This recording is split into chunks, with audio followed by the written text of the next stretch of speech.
பல்லவிக்கு சப்போர்ட்டா இருக்குன்னு நினைக்கிற அவங்க ஃப்ரெண்ட் பல்லவிய டெல்லிக்கு வர சொல்லி கூப்பிடுறாங்க. அப்போ பல்லவி டெல்லிக்கு ஒரு ஃபிளைட்ல போகும்போது விஷாலை மீட் பண்றாங்க. ஒரு ஃபிளைட் கம்பெனியோட ஓனரா இருக்கக்கூடிய விஷால் ஏற்கனவே பல்லவிய காலேஜ்ல பார்த்திருக்காங்க.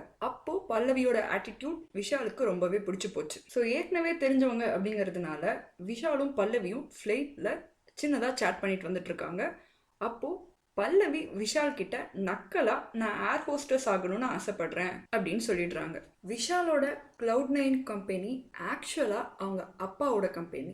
எப்பவுமே தன்னோட அப்பா பேச்சை மட்டுமே கேட்டு நடக்கிற விஷால் ஃபர்ஸ்ட் டைமா அப்பா பேச்சை மீறி ப்ரெஸ்ல அவரோட கம்பெனியில ஆசிட் விக்டிமா இருக்கக்கூடிய பல்லவிய ஏர் ஹோஸ்டஸா அப்பாயிண்ட் பண்ணியிருக்கோம் அப்படின்னு ஒரு ப்ரெஸ் நோட் ரிலீஸ் பண்றாரு. இதை நியூஸ்ல பார்த்த பல்லவி அவங்க நக்கலா தான் ஏர் ஹோஸ்டஸ் ஆகணும்னு சொல்லியிருந்தாங்க, சீரியஸான மோட்ல இல்ல. அதனால கால் பண்ணி விஷாலை திட்டுறாங்க.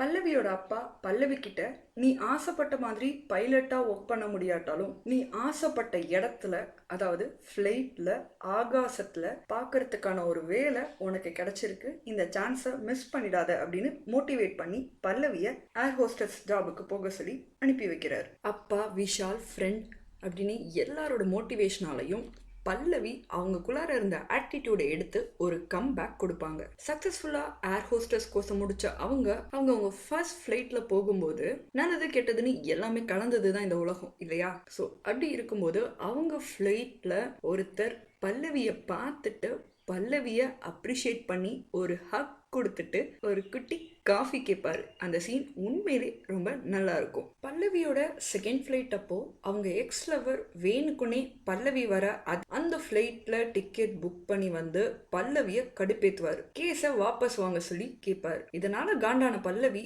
அவர் மேல சுடு தண்ணியை ஊத்திடுவாங்க. இதுக்கு பின்னாடி இருக்கக்கூடிய ஸ்டோரி யாருக்கும் தெரியாததுனால ஒரு ஏர் ஹோஸ்டஸோட ஆட்டிடியூட் எப்படி இருக்கு பாருங்க அப்படின்னு சொல்லி அந்த வீடியோ நெகட்டிவா ட்ரெண்ட் ஆக ஆரம்பிச்சிரும். பிளஸ் எக்ஸ்ல வரும் பல்லவி மேல அந்த Cloud9 கம்பெனியில போய் ஒரு கம்ப்ளைண்ட் ஃபைல் பண்ணிடுவாரு. உடனே விஷால் பல்லவியை கூப்பிட்டு அதுக்காக ஒரு எக்ஸ்பிளனேஷன் லெட்டர் மட்டும் கொடு ப்ளீஸ், நான் உன்னை மிஸ் பண்ண விரும்பல, பட் இது எல்லாமே ஏர்போர்ட்டோட ரூல்ஸ் அப்படின்னு சொல்லி பல்லவி கிட்ட எக்ஸ்பிளனேஷன் லெட்டர் கேட்பாரு.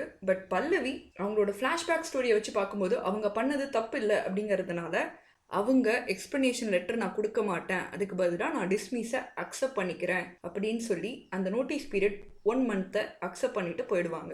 அப்படி அவங்க நோட்டீஸ் பீரியட்ல இருக்கும்போது டிராவல் பண்ணிட்டு இருந்த ஃப்ளைட்ல தான் ப்ராப்ளம் அந்த ஃப்ளைட்ல இருந்து ஏசிடிக்கு கால் வந்துருந்துச்சு. பல்லவிங்கிற நேமை கேட்ட உடனே ஏசிடி பீப்புள்ஸ் பல்லவி பற்றின எல்லா இன்ஃபர்மேஷனையும் கலெக்ட் பண்ணிட்டாங்க.